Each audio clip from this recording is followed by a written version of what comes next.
Welcome back, everyone. I'm the Bad Luck Gamer, and we're back with another video. This time we're talking about the Spirit Warrior. This dedication is incredibly interesting, and I think it's really good, but I also think that this one is not going to live up to a lot of people's expectations for what they really wanted in the game. So we're going to discuss all of that, and I'm so glad that a lot of you have been chiming into each of the videos telling me what you want me to make for you. It makes it a lot easier for me to decide what to cover next. So I'm going to ask y'all again, whatever you guys want me to cover next, go ahead and let me know it down in the comments below. And before we get started with the video, I wanted to say Paizo did provide for me a copy of Tian Xia character guide for the sake of review. But that does not mean that this is sponsored content. They're not paying me for this review. All they've done is provide for me the PDF. So all thoughts and opinions here are my own. I think that should be well enough clear by this point, but I do need to give some kind of disclaimer. Though, if we are talking about shilling, if you want to buy a shirt, yada yada, I have a discount code down in the description below that can get you 10% off of shirts from Into the AM. I've said this plenty of times before. I've told you guys how much I've loved these shirts before and about their stellar deal where you can get 3 shirts for less than $20 a shirt. If you like graphic tees and you want to join some of the other channel members who have already gone and bought some shirts, go ahead, check out that link in the description. But let's go ahead and talk about the Spirit Warrior dedication. So the dedication itself, all it has is a requirement. Well, it has no requirements, I guess. It's just access. It's uncommon, and it requires a Tian Xia origin, or has access Tian Xia origin. So, unless you're playing society play, this is as okay as your GM lets you use it. That's about it.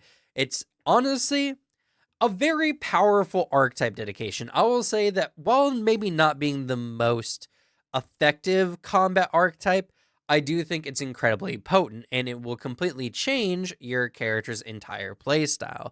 So I don't think the uncommon is unwarranted, but at the same time, I don't see any particular problems with this particular archetype. So, the Spirit Warrior. What is a Spirit Warrior? Well, the Spirit Warrior is essentially kind of like a Tian Xia version of a knight in some ways. They are a character who takes on specific edicts to gain powerful effects. So you take on more limitations on your character, or there are certain things you have to do if you come into a situation. You can kind of think of this as kind of like paladin edicts or champion edicts. So it's mostly that. It's a very benevolent archetype. So I would find it very hard to play an unholy character while doing the Spirit Warrior dedication. In addition to that, the Spirit Warrior is a combination of using your unarmed fist strike specifically and another weapon. Now, Paizo hasn't really made this the most clear, but the unarmed fist, even though it has a one-hand requirement, can be used with any part of the body. And they have gone on to say many times that you can do like kicks or whatever while you have a weapon in 2 hands. I don't know why they absolutely refuse to say you can make an unarmed fist strike without a weapon.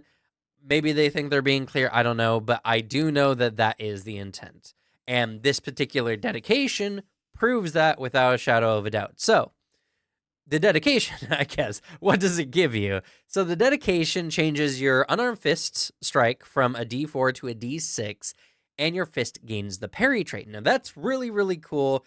And honestly, I wish every other archetype or whatever that upgraded your fist or feet, I guess, would give it like a feature like this, an additional trait. Because legitimately, I don't know anyone who uses the unarmed fist strike, even the upgraded version, when there are so many really good martial arts that just give you stronger hitting unarmed strikes that deal more damage and that have more traits typically. So finally, and the parry trait I really like, and it lets you increase your AC if you have an extra action on your turn. So really, really good. You also do the normal thing where you ignore the -2 circumstance penalty for making lethal attacks with your technically non-lethal hands. Well, now you got hands to throw that are no longer non-lethal. It's great. And you gain access to Overwhelming Combination. Now, this is a flourish action. It is a singular action. And this is essentially Monk's Fury of Blows. Kind of. So the requirements are you're wielding a one-handed melee weapon or a melee weapon with an agile or finesse trait. Thank you. I've been asking for more stuff that is that's not just based around one-handed weapons. I'm kind of tired of one-handed weapon things. I understand the balancing purposes, and oftentimes they make up the damage difference. It's not even a damage problem.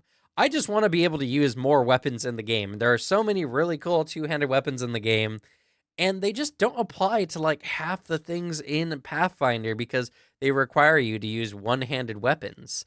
Now, these still need to be either agile or finesse, which is sad, but it makes sense because, again, like, it's a balancing thing. But I'm glad I can now use the many cool two-handed finesse weapons with this one rather than just needing to use a one-handed weapon. But I'm going to make a special note. The requirements doesn't state you need to have a hand free. So when we go into the actual effect of Overwhelming Combination, make 2 strikes against a target within your reach, one with the required weapon and one with your fist unarmed attack.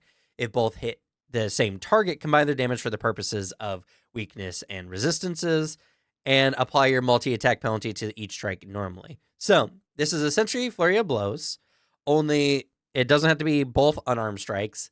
And specifically, this implies that you can make one-handed strikes even if you're using a not one-handed weapon. So that should end a lot of the people's debate on this whole thing, or at least clarify a little bit by association. Again, I just wish Paizo would say you can do it using the fist unarmed strike at the very least. Even if you have something in both your hands.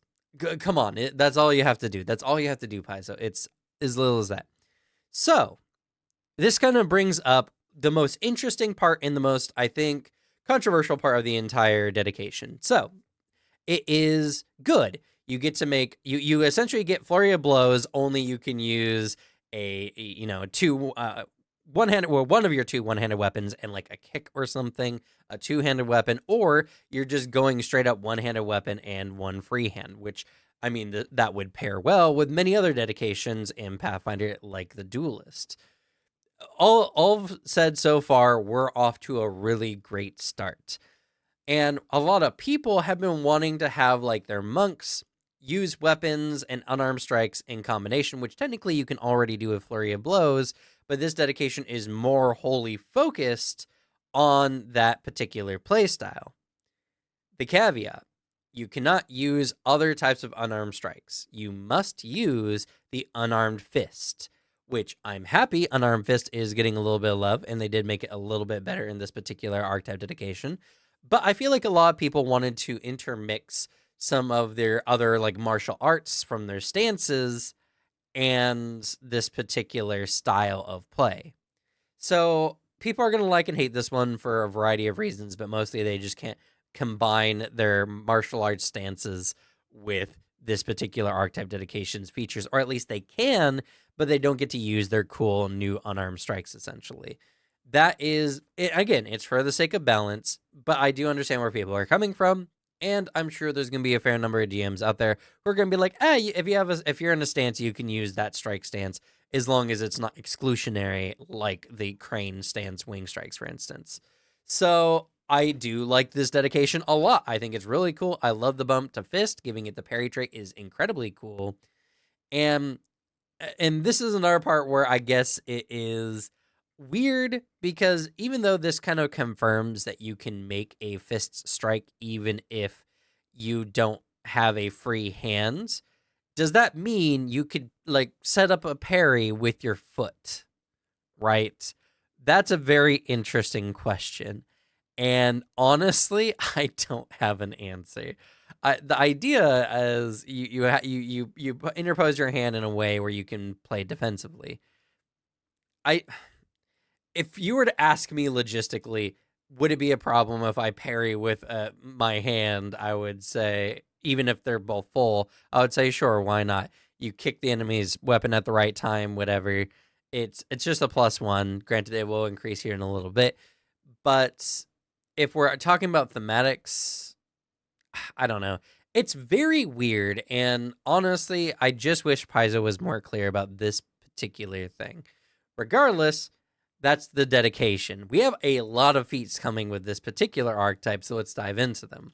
First, we have the Kaiju Defense Oath. This requires that you fight kaiju whenever there are people who can't defend themselves, who are relatively innocent, as long as they're not trying to do evil acts. So essentially, the edict is you must do everything within your power to protect others from massive creatures they can't defend themselves against. In the event that the victims are evil or actively trying to harm you or other innocents, you don't have to save them. So what do you get for this edict? What's the bonus? Well, whenever you make strikes using your overwhelming combination ability, they gain a +4 circumstance bonus to their damage as long as the creature is at least 2 sizes larger than you, or +6 if you have master proficiency with the weapon you used. Now, all well and good, this means that this can only work on huge creatures for most characters. Now, if you're playing a large character, and I don't know where larger than you applies, I guess it's at the time of the strikes, technically, because if you enlarge, then this can only be used against gargantuan creatures. An interesting thought, and something that I think could have been mentioned here at the very least, though I will say this is actually hidden OP for the sprites or any other tiny ancestries in the game, because most things are at minimum 2 sizes larger than you. So if you want to play a tiny ancestry who can just kick butt pretty much whenever, that's really cool. Though I guess you just then consider like medium-sized creatures kaiju for the sake of your edicts. I guess if only if those people are attacking. Interesting, because it doesn't mention the size. It just says massive creatures, which is relative. So yeah, you could be a sprite defending other sprites from medium humanoids. Interesting character concept. Regardless, Kaiju Defense is really good, and in all honesty, like I said, for the sprite buff, it's huge because like your edict might not even come up that often, so you just essentially get a damage buff. It's very interesting. Oh, I also mentioned you also get a +2 circumstance bonus to saving throws and DCs against kaiju hazards. Now, this one specifically is targeting kaiju, where no other part does target kaiju. So, yeah, I mean, where a lot of other stuff is pretty, like, you got a lot of wiggle room on how it applies. The kaiju part, this one is very specific, which is good because getting a +2 circumstance bonus to anything 2 sizes larger than you would be insanely strong if you were a sprite. So Kaiju Defense Oath is an incredibly solid feat to start us off with. Next, we have the Sacred Wilds Oath. This one has the edict where you must aid any animal or nature spirit in need unless it violates your other tenets or puts someone else at risk or immediate harm. So you have to be good to animals and nature spirits unless they're a dick. Pretty easy, pretty simple. So for this pretty simple edict, what do we get? Well, we can use diplomacy and make an impression on an animal and to make very simple requests of them. In most cases, animals will give you the time of day, though it doesn't state specifically that you understand animals. You can just ask them questions. Also, you get a +2 circumstance bonus to diplomacy checks to make an impression when interacting with beast, fae, or kami. So if a creature can speak to you, at the very least, you get a bonus to the make an impression check. It does say be specifically not animals. Granted, the first part did mention animals, but since 2 words are mostly interchangeable, at least in English, I did want to make special mention of it. So this particular feat is not as interesting, but the fact that you can just like both of these feats are particularly interesting because they just give you some really powerful like other class features. Like other druids and other classes get some abilities to like talk to animals or archetypes or whatever, but this one just allows you to do that as a part of a cool kick-ass archetype dedication. So, while Sacred Wild Oath is not one I would necessarily select, I definitely think that this is a particularly good archetype feat. Next up, we have Trickster Bane. So this one is you must reveal and slay evil or predatory shape changers you discover or encounter, as long as you have a reasonable chance of success. So it does say predatory, which I do like because, again, they keep using evil, which is going to get people all riled up. But predatory, at the very least, means even if it's a beast that's normal hunting pattern is, shape changing, you can still slay that creature following your edict. And technically, there's nothing wrong with doing that anyway. But now you have to do that for the Trickster Bane Oath. So what do you do? Or what do you get for following this edict?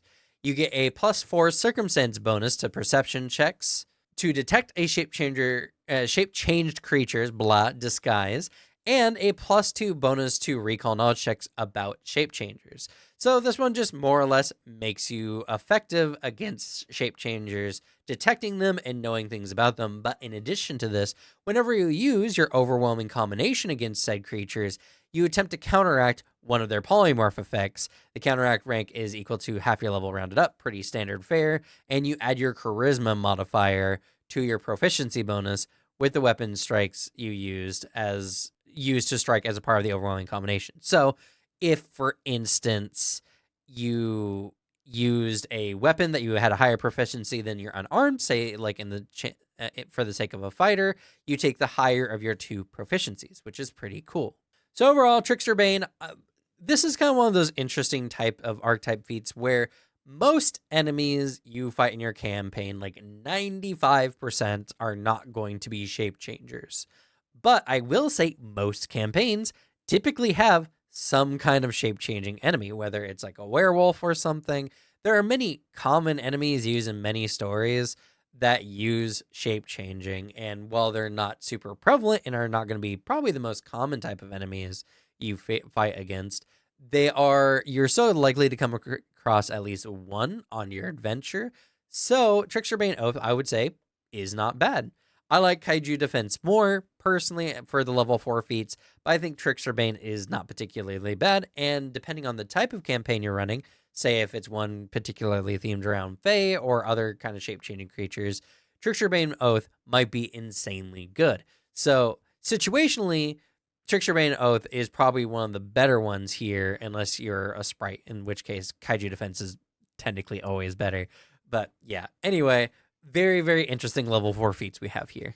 Next up at level 6, we have Cutting Heaven, Crushing Earth. And this is a must-take feat, in my opinion. It's insanely good because you're going to be using this, if you're following the dedication at all, literally all the time. So first and foremost, it allows you to apply the effects of a Hand Wraps of Mighty Blows to a single weapon you're wielding that can be used in combination with Overwhelming Combination. So I said combination twice, but it made sense. Anyway, that's pretty good. But the biggest part, and honestly the hugest part about this one, is this one has a complementary effect whenever you're using your strikes. Essentially, whenever you successfully strike an enemy with either your unarmed fist or your weapon that you're using with this overwhelming combination, then you can make the enemy off guard to your next strike using the opposing one. So unarmed fist to weapon or weapon to unarmed fist. Pretty simple. Now, why this is incredibly strong is, one, you actually don't even need to use overwhelming combination to make use of this. And two, it's to your next strike before the end of your next turn. So literally all the time, as long as you're consistently swapping between weapon and unarmed fist, the enemy is just going to be off guard to you as long as you continually successfully strike the enemy, which is insanely good. Even if you have something like a reactive strike, this is going to apply to all your strikes or your next strike on your next turn, which is really, really good. So honestly, this is a must-take feat and is a little too strong, because this just means that as long as you're successfully hitting the enemy and swapping your attacks up, the enemy is going to have a consistent -2 penalty to their AC without any aid or special use actions. In fact, this makes such things as feinting the enemy almost pointless. Now, granted, fainting the enemy, then starting your first strike might maybe not so bad, but like every strike after that, as long as you successfully hit, you're going to be good. It's an insanely good feat. Honestly, this is going to be the must-take feat, and you're going to see this in a lot of builds moving forward, I guarantee. Next up, we have Flowing Palm Deflection. This one's super simple. All it does is increase the parry trait from your fist from +1 to +2 to the AC circumstance bonus it gives you. Simple as that. That's all it does, but it's really cool, and it makes this particular archetype dedication even stronger.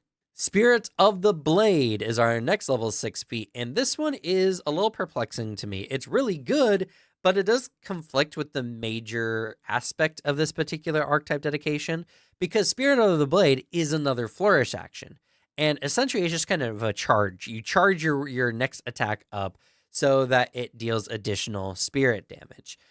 Essentially, as an action, the next strike you make with either a melee weapon or fist unarmed attack deals an additional d6 spirit damage. Now, I'm going to make special mention here. It does not state specifically a melee weapon that follows any of the prerequisites we mentioned before. So that's pretty cool. That might have some other implications. Granted, more often than not going to be a necessary statement. The part that is complexing is this is a flourish, which also is conflicting with overwhelming combination. So this means you can't Spirit of the Blade into an overwhelming combination. That might not necessarily be a problem, but because this conflicts with the major points of the archetype dedication as a whole, I don't like when things don't combine like this, because then you just have to make a choice whether you use overwhelming combination, which is a really good action because it frees up the rest of your turn to do other things. Getting 2 strikes off is one of the most efficient ways you can deal damage in Pathfinder. So oftentimes, many characters are dedicated to using 2 actions to attack whenever possible. Overwhelming combination combines that into a singular action, which means you can do other things on your turn, like move, use your combination, and then parry, for instance, which is kind of one of the points of the archetype dedication. Spirit of the Blade messes that up completely. Now, maybe there are some situations where that's better. Maybe you just need to make a great final strike on an enemy.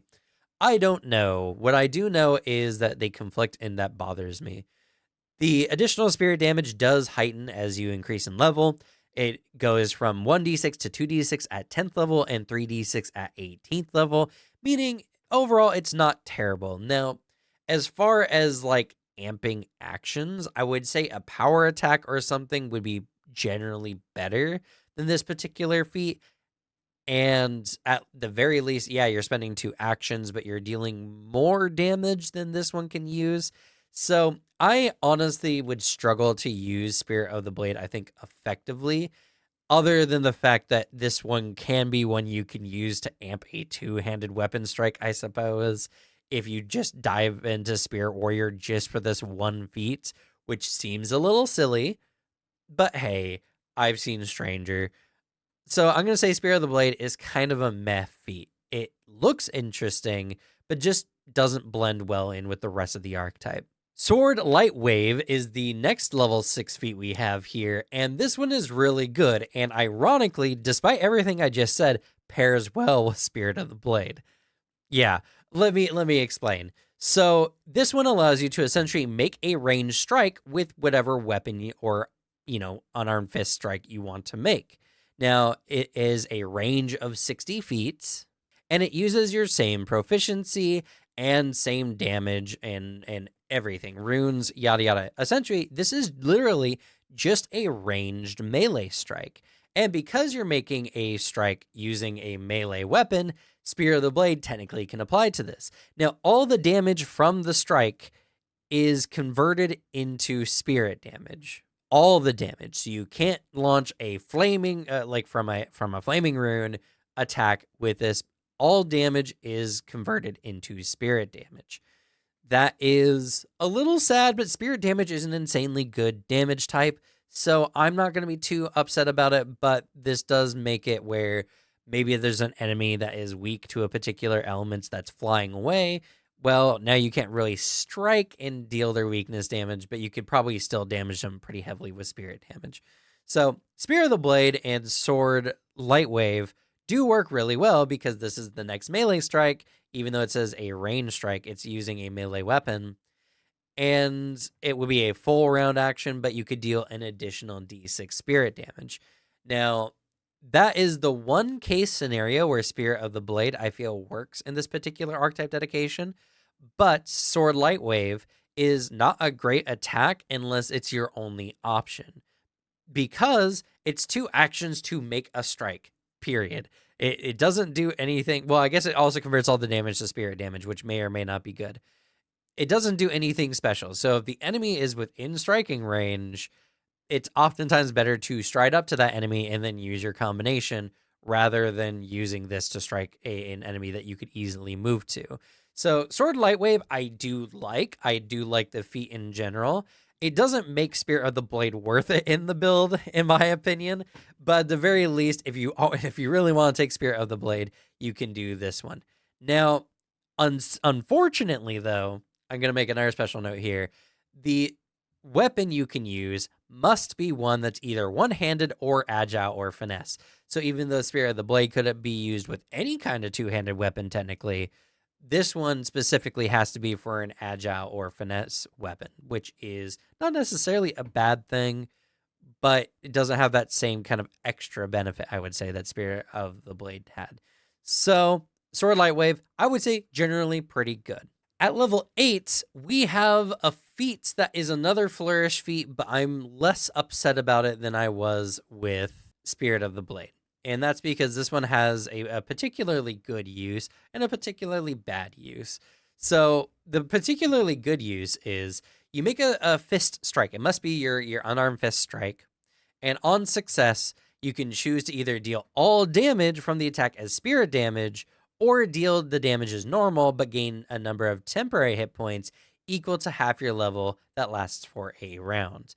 Now, this has the flourish trait, so you can't use this in combination with your overpowering combination, but at the very least, this has a defensive quality. Now, I'm going to say the fist strike and converting all that damage to spirit damage is incredibly bad.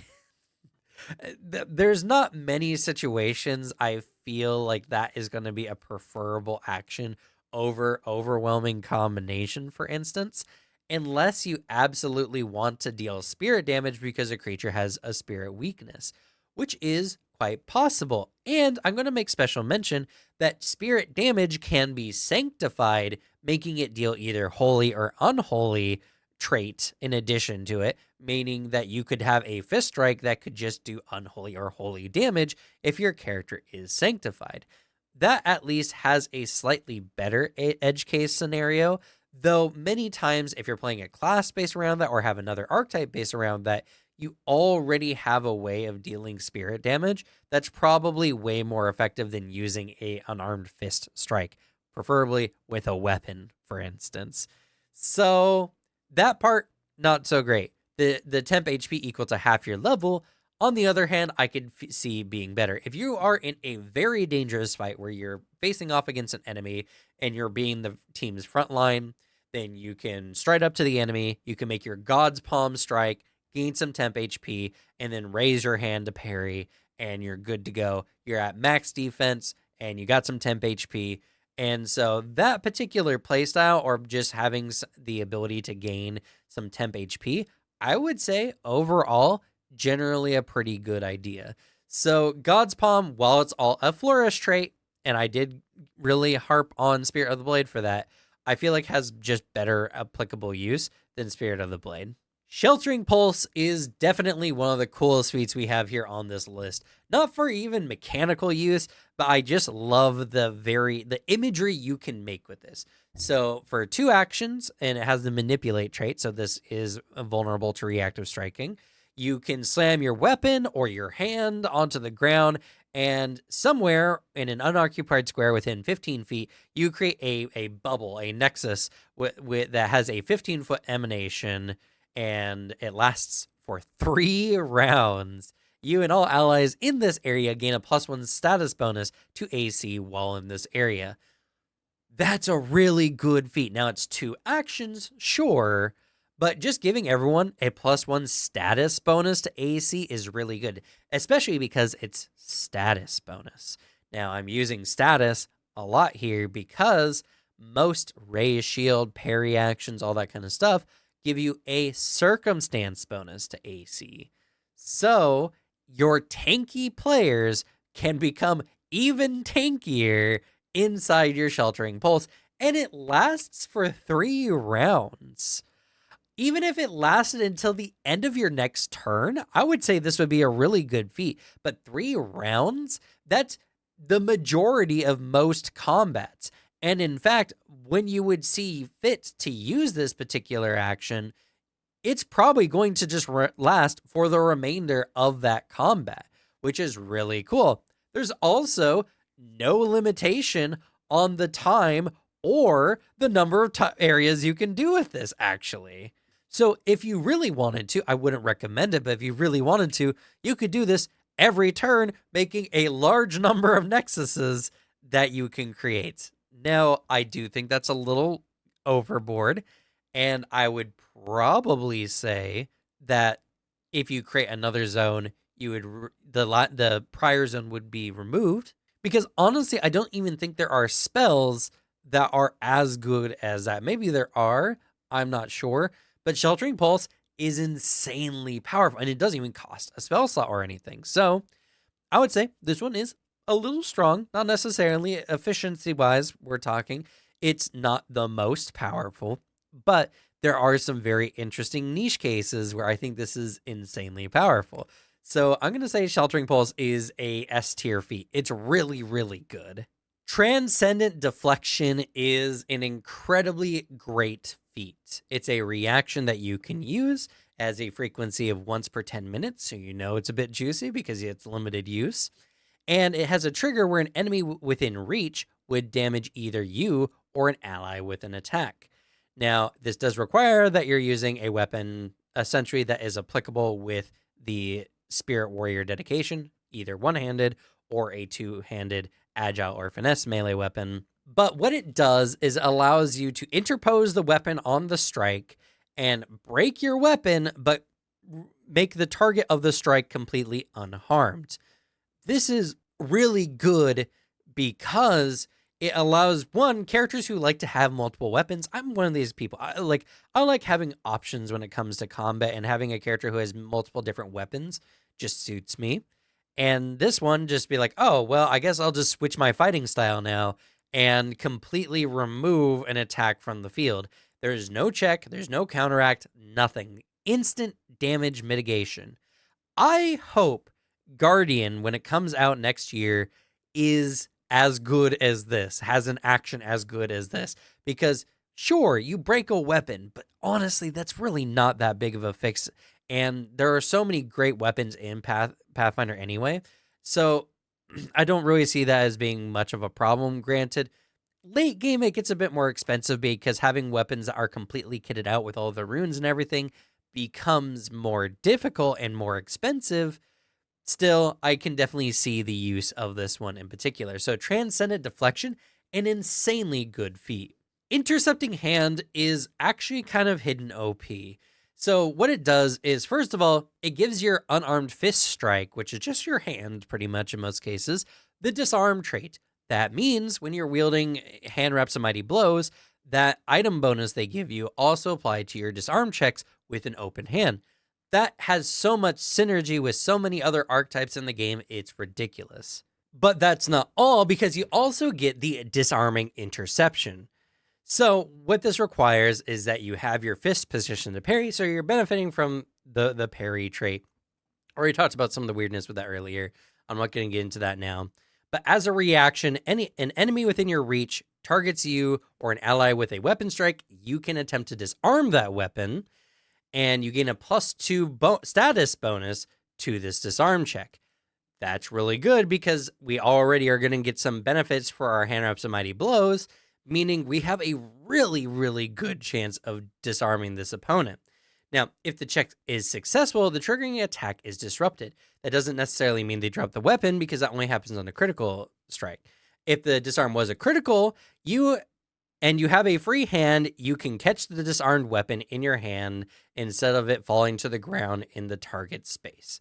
Well, I would absolutely love to say that this part where it says if you have a free hand means it implies that you can parry even if your hands are full, because you always have access to your unarmed strikes, essentially, as we were talking about before.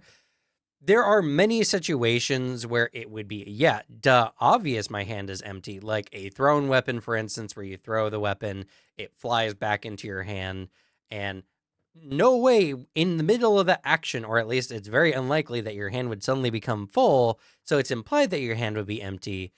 But because that exists, I can't verify whether we can parry with our hand being full, parry with our foot, whatever, with this particular text. It is unfortunate, but it is what it is. So yeah, this is overall a really, really good feat. Like I said, adding the disarm trait to your hand is really powerful in the game, actually. And in addition to that, this reaction giving you a +2 status bonus to the disarm check, and more specifically, the fact that this is a disarm to disrupt an attack makes this really good. And the enemy's attack, if you succeed, is going to be at a -2 until they adjust their grip. So this has additional action like mitigation, because the enemy will probably have to readjust their grip afterwards, or at the very least, they are going to be striking with a additional -2, which is devastating. So Intercepting Hand is an insanely good version of Reactive Strike that doesn't have as many cases you can use it, but if you're fighting an enemy with a weapon, is incredibly devastating. And now we're down to the final feats, but before we get to that feat, I gotta do this at some point during the video, right? If you're enjoying this video, leave a like. In fact, if you see any other Tian Xia content out there, leave a like on those videos if you enjoy them as well, as the more people who see Tian Xia stuff, I would imagine would become more interested in Pathfinder 2nd Edition. Pathfinder 2nd Edition is such a good game. Paizo is such a great company, and with Starfinder 2E coming out, there is just so much for people who enjoy TTRPGs to enjoy with the products that are coming out. So I definitely want more people to see that. So even if it's not my content, the more likes we give, the better the happier the algorithm will be. But hey, if you like my content specifically, go ahead and subscribe. I cover all things TTRPG, and I'm going to be doing a video for the rest of this week every day on Tian Xia Character Guide. In fact, I have a stream I'm going to be doing literally like a couple hours after this video comes out, or even like an hour. So I'm busy, but I'm still going to be doing a video every day. So if you want to get everything Tian Xia related or TTRPG related in general, I recommend to subscribe. Now that that is all said and done, let's go ahead and talk about Sword of Sealing. This is a 2-action ability. You make a melee strike with a one-handed, agile, or finesse. So it's the same thing. And because of the comma, it's any one-handed or two-handed weapon with the agile or finesse traits, or your fist unarmed strike.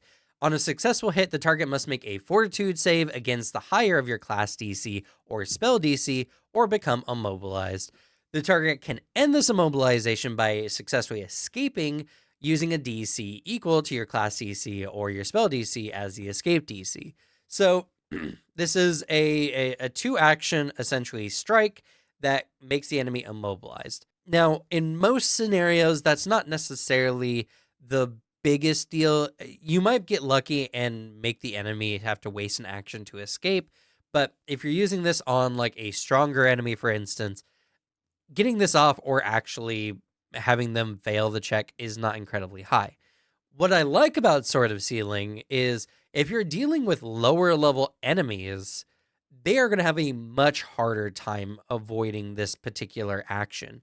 So you can use this to neutralize certain, mooks in a bigger combat to make it easier to just focus on a boss, for instance. Or for narrative purposes, if you're dealing with some stuck-up schnob of a nobleman who's like level 1, right? You can just do this and they're just stuck forever until you give them some kind of mercy, or this.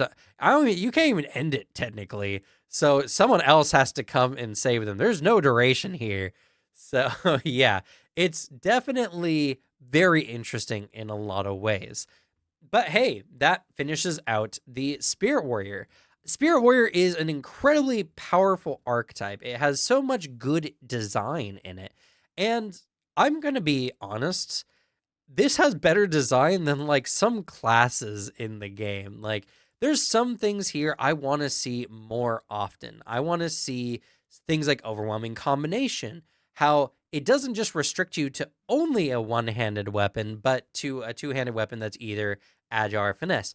I I want more reason to use more weapons in the game, and so many classes just penalize the use of anything that uses two hands. So I'm very happy about that. I'm also very happy with how a lot of the things here seem to synergize, how they make really good actions. Like Intercepting Hand is an insanely good feat because it makes your unarmed like ability to disarm even better. Like Swashbuckler should have something like that rather than having a weapon that has the disarm trait, but they just don't.